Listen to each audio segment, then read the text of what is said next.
नमस्कार, मैं हूं शुभ मिश्रा और आप देख रहे हैं जोहार झारखंड। चलिए करते हैं बुलेटिन की शुरुआत और सबसे पहले बात करेंगे गिरिडीह से आई खबर की, जहां आदिवासी युवती से गैंग रेप की सनसनीखेज वारदात से चारों ओर सनसनी फैल गई। आदिवासी युवती को पहले धर्म छिपाकर प्यार के जाल में फंसाया गया, फिर गैंग रेप की घिनौनी वारदात को अंजाम दे दिया गया।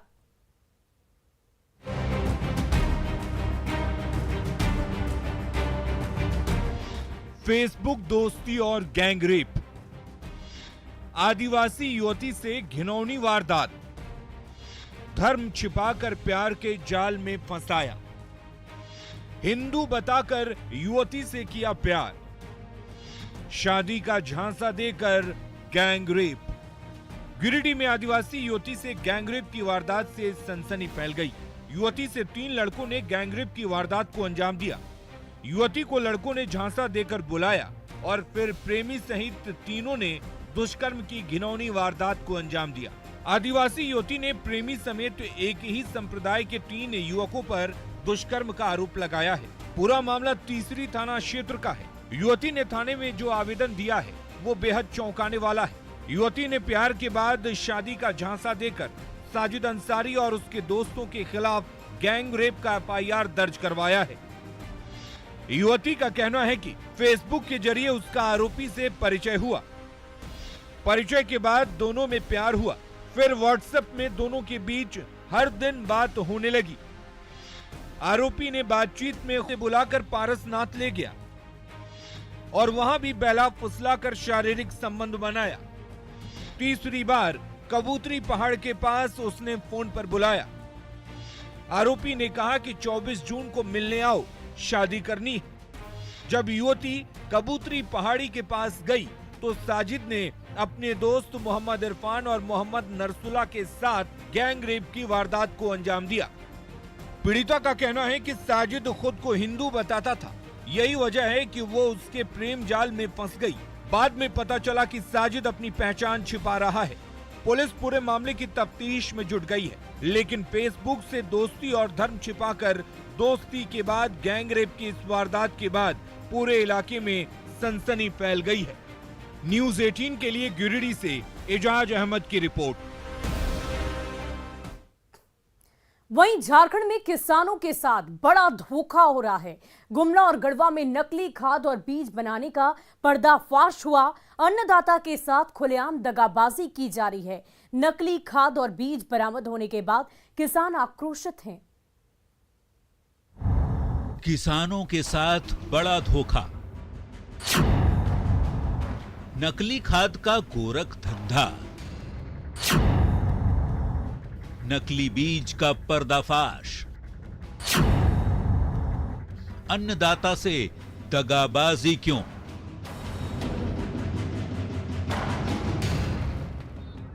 झारखंड में किसानों के साथ बड़ा धोखा हो रहा है। अन्नदाता के साथ खुलेआम दगाबाजी हो रही है। पहले इन 2 तस्वीरों को देखिए। पहली तस्वीर गुमला की है, जहां नकली खाद के हजारों पैकेट पकड़े गए, जबकि दूसरी तस्वीर गढ़वा से है, जहां नकली बीज बनाने का पर्दाफाश हुआ है। गुमला में खाद बीज की दुकान पर जब प्रशासन ने छापा मारा तो दुकान में कई कंपनियों के नए खाली बोरे, सिलाई और प्रिंटर मशीन जब्त हुए। साथ ही दुंदरिया गोदाम में नकली और कम दाम के खाद की मिलावट कर पैकिंग करते हुए भी पाया गया, जिसके बाद गोदाम में हजारों पैकेट खाद को प्रशासन ने सील कर दिया। तो वहीं गढ़वा में किसानों के साथ झोल किया जा रहा है। खरौंधी थाना क्षेत्र में नकली बीज बनाने का खुलासा हुआ है। बीज बनाने वाली बायर की टीम ने अपनी ही कंपनी के नकली बीज बनाने का पर्दाफाश किया है। बीज बनाने वाली कंपनी की टीम ने करीब आधा दर्जन बीज दुकानों की जांच की। इस दौरान भारी मात्रा में उनकी कंपनी का लोगो लगा हुआ नकली बीज और धान का पैकेट भी मिला। साथ ही गोदाम में हजारों बोरा नकली खाद भी मिले। गोदाम में पैकिंग करने की मशीन और DAP खाद के नए बोरे मिले। नकली बीज के पर्दाफाश होने के बाद स्थानीय किसान आक्रोश में। गुमला और गढ़वा की ये तस्वीरें साफ कर रही हैं कि किसानों के साथ किस तरह का छल किया जा रहा है। गरीब किसान खेतों में बीज लगाकर अच्छी पैदावार की उम्मीद लगाए रहता है, लेकिन नकली खाद और बीज से इन सारी उम्मीदों पर पानी फिर जाता है। आखिर किसानों के साथ कौन धोखा कर रहा है, किसानों की मेहनत पर कौन पानी फेर रहा है और नकली बीज के कारोबार पर लगाम क्यों नहीं लग पा रहा? न्यूज़ 18 के लिए गुमला से रुपेश कुमार भगत और गढ़वा से चंदन कुमार कश्यप की रिपोर्ट। वहीं देवघर एयरपोर्ट की जल्द उद्घाटन की खबरों के बीच झारखंड की सियासत तेज हो गई है। बाबा नगरी को एयरपोर्ट का तोहफा को लेकर बीजेपी अपनी पीठ थपथपा रही तो सत्ता पक्ष इस पर पलटवार कर रहा है। ऐसे में सवाल यही है कि आखिर जनता की सुविधा में सियासत का क्या काम है?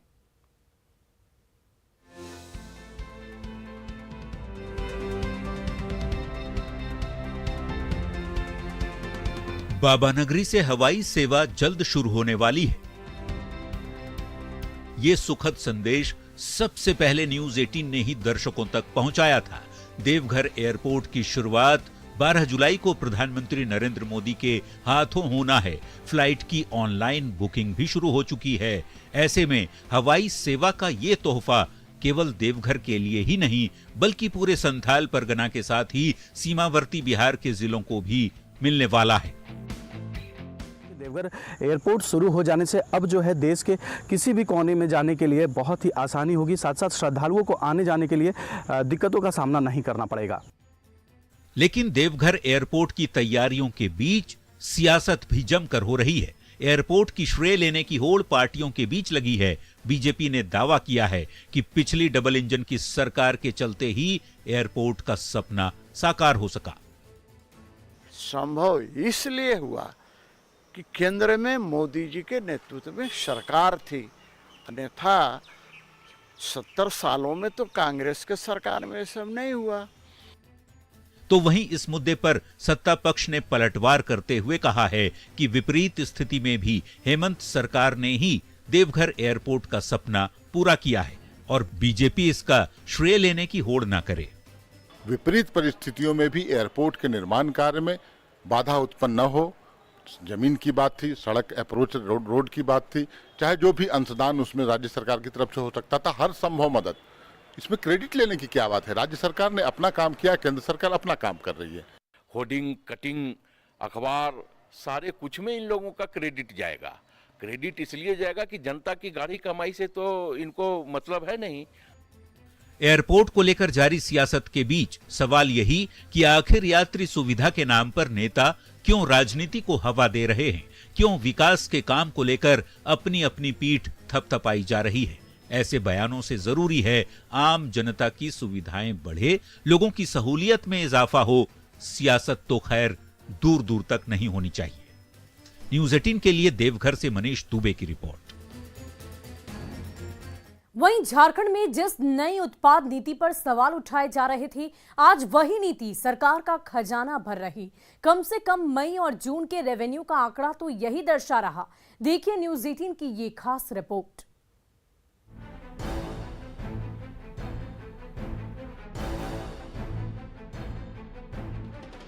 एक मई को राज्य में जब नई उत्पाद नीति लागू हुई थी, उस वक्त नई पॉलिसी पर जमकर सवाल खड़े किए गए थे। कहा गया था कि JSBCL के माध्यम से शराब बेचने वाली सरकार 2300 करोड़ के लक्ष्य को कैसे पूरा करेगी। लेकिन मई में सरकार ने 188 करोड़ और जून महीने में 180 करोड़ का राजस्व प्राप्त किया है। हालांकि इस रिकॉर्ड तोड़ रेवेन्यू के बीच झारखंड शराब खुदरा विक्रेता संघ का आरोप है कि सरकार ने इस आंकड़े में अपनी देनदारियों को नहीं दिखाया है। आरोप है कि राज्य भर में 1500 शराब की दुकानों का किराया और 4500 कर्मचारियों को 2 महीने का वेतन भुगतान नहीं किया गया है। इस पर भी मेरा कहना है कि ठीक है, आप 180 करोड़ क्या ट्रेजरी के खाते में जमा कर चुके हैं, 188 करोड़ ट्रेजरी में जमा कर चुके हैं। हो सकता है वो जमा भी कर दिए होंगे, मैं ये नहीं कह रहा हूँ, डिनाई नहीं कर रहा हूँ कि नहीं किए होंगे। सवाल उठता है कि 2300 करोड़ का इनका लक्ष्य साल का, तो 2300 करोड़ का लक्ष्य साल का, तो अभी 180 करोड़ रुपया इन्होंने दिखाया है, तब तो 2300 करोड़ में 132 करोड़ रुपए का 6% का भी महीना है। इनसे ये पूछा जाए विभाग से कि अभी 2 महीना से सैलरी स्टाफ का नहीं मिला है, अभी आपको रेंट नहीं मिला है 2 महीना से, लायबिलिटी इनका जो खड़ा है वो लायबिलिटी का पैसा कहाँ गया? तो ये तो सेल तो बता नहीं रहे, ये बोल रहे हमारा माल उठ गया इतने का बस। हालांकि इन तमाम आरोपों पर सरकार के रेवेन्यू का आंकड़ा भारी पड़ता नजर आ रहा है। सहायक उत्पाद आयुक्त रांची की माने तो सिर्फ रांची जिले में ही मई में 25 करोड़ 68 लाख का लक्ष्य था, लेकिन सरकार को 38 करोड़ 91 लाख का राजस्व मिला है।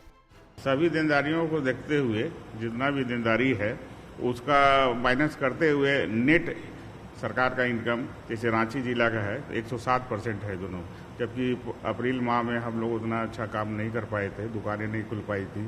अभी हम लोग पूरे फुल प्लेज में काम करने की दिशा में और अग्रसर है, इसलिए ये नीति सही में अच्छा है। 151% जितना हमारा लक्ष्य था उसका 151% का उपलब्धि प्राप्त हुआ है, जो कि बहुत ही सराहनीय है।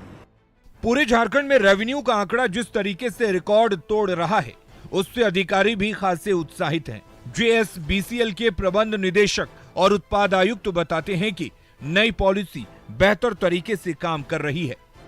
देखिए, जो नई पॉलिसी आई है 1 मई से रोल आउट हुआ है, तो जो रेवेन्यू आता है वो विभाग को आता है, और जो अभी तक रेवेन्यू आया है मई माह में 188 करोड़ और जून माह में 180 करोड़, तो ये जो राशि है जो कि एक्साइज ड्यूटी और एक्साइज ट्रांसपोर्ट ड्यूटी के रूप में सरकार के कोषागार में जमा होती है।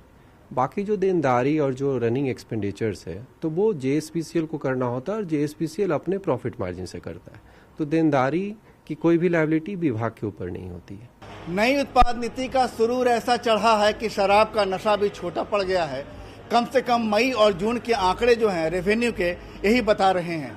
हालांकि झारखंड खुदरा शराब विक्रेता संघ का आरोप है कि सरकार अपनी देनदारी को छुपा रही है। विभाग बहुत कुछ ऐसा है जो कि देनदारी है उससे सामने नहीं ला रहा है, लेकिन खजाना जो है वो रेवेन्यू से मुस्कुरा रहा है। कैमरामैन संजीत तिवारी के साथ संजय कुमार सिन्हा, न्यूज़ 18 रांची। वहीं झारखंड में महिलाओं और बच्चों के पोषण को लेकर योजनाओं का क्रियान्वयन किस तरह हो रहा, इससे लेकर महिला एवं बाल विकास विभाग, केंद्र सरकार और झारखंड सरकार के संयुक्त पहल से रांची में जोनल मीट का आयोजन किया गया। कार्यक्रम में आंगनबाड़ी केंद्रों की मजबूती के साथ महिलाओं और बच्चों में कुपोषण दूर भगाने से जुड़ी कई तरह की योजनाओं को लेकर चर्चा भी की गई।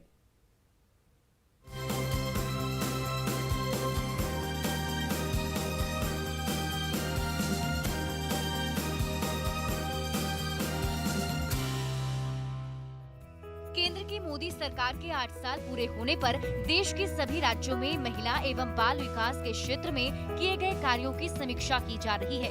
इसे लेकर रांची में केंद्र और राज्य सरकार के सहयोग से एक जोनल मीट कार्यक्रम का आयोजन किया गया। इसमें केंद्रीय राज्य मंत्री महिला एवं बाल विकास विभाग डॉक्टर मुंजापारा महेंद्र भाई बतौर मुख्य अतिथि शामिल हुए। कार्यक्रम में झारखंड की महिला एवं बाल विकास मंत्री जोबा मांझी ने महिलाओं और बच्चों के कुपोषण के क्षेत्र में किए गए राज्यों के काम को गिनाया। साथ ही केंद्र से राशि दिए जाने के साथ ही कई सुविधाओं की मांग भी की। भारत सरकार से जो भी हमको राशि उपलब्ध कराना है उसमें हमको जो कटौती हुआ उसको पूरा करें, ताकि हम आज का तारीख में हमारे आंगनबाड़ी वर्कर्स जितने भी पदाधिकारी उनको हम मानदेय नहीं दे पाए हैं, उसको जल्द हम पेमेंट मानदेय दें, ताकि हमारा काम करने में वो लोग मन लगा करके काम करेंगे। वहीं केंद्रीय राज्य मंत्री डॉक्टर मुंजापारा महेंद्र भाई ने कहा कि झारखंड में आंगनबाड़ी केंद्रों की मजबूती को लेकर जितनी भी राशि की जरूरत होगी वो दी जाएगी। जो कुछ ग्रांट केंद्र सरकार की और राज्य सरकार की मिला के 7% बनती है, उसका 70% यूटिलाइजेशन सर्टिफिकेट आप सबमिट कर देंगे। हम नेक्स्ट डे आपको केंद्र सरकार से हमारा जो आपके झारखंड, उड़ीसा या छत्तीसगढ़ के पार्ट में जो पैसा आता है वो तुरंत ही हम रिलीज करेंगे, मैं आपको प्रॉमिस देता हूँ। कार्यक्रम में महिला एवं बाल विकास विभाग के केंद्रीय सचिव इंदेश्वर पांडे ने गुजरात मॉडल की चर्चा की। इसके अलावा छत्तीसगढ़ और ओडिशा के अधिकारी भी मौजूद रहे। कुल मिलाकर कार्यक्रम में महिलाओं और बच्चों की सेहतमंदी पर चर्चा तो खूब हुई, लेकिन जमीनी हकीकत कितनी मजबूत है ये विचार का विषय है। न्यूज़ 18 के लिए रांची से संजय कुमार सिन्हा की रिपोर्ट।